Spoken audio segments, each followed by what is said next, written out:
ભાઈ એક વાત કેમ કે કે નહીં હું કહેવાનું બોલ ચાલ જલ્દી બોલ. ભાઈ મારે ટીવી લેવાની છે. ભાઈ તું ટીવી લાવવાનું કે મારા ઓળખાણમાં એક દુકાન છે ત્યાં આપણે જાય કે નહીં? ભાઈ તમારા બજેટમાં ટીવી મળી જાય કે? ભાઈ તને તારા બજેટમાં જેવી જોઈએ તેવી તને ટીવી મળી જાય. ભાઈ તું મને ત્યાં લઈ જાય ને ચાલ. ચાલ મેં તને ત્યાં લઈ જામ ચાલ.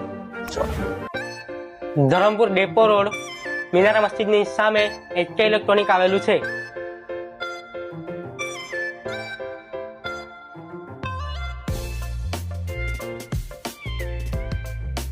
ભાઈ આજે ટીવી લાવ સાને ટીવી બતાવ. તમને જેવી ટીવી જોઈએ તેવી તમને મળી જાય તમારા બજેટમાં. તો ચાલો કઈ ટીવી બતા. હા ચાલો, અમારા અહીંયા બધી તમને ટીવી મળી જશે. સેમસંગ છે, LG છે, અમારા અહીંયા બધી કંપનીની ટીવી છે. હમણાં એક ન્યુ મોડલ લેટેસ્ટ ટીવી આવી છે, તેના વિશે તમને આ ટોપફોન કંપનીની ટીવી છે. આન પર તમે ચાલી બી શકો, કઈ વાંધો નહીં આવે. શું વાત કરે, એના પર ચાલે તો પણ કઈ થાય. મેં ચાલા તો તૂટી જ જાય. હા તો હવે તમે ચાલી જવાની.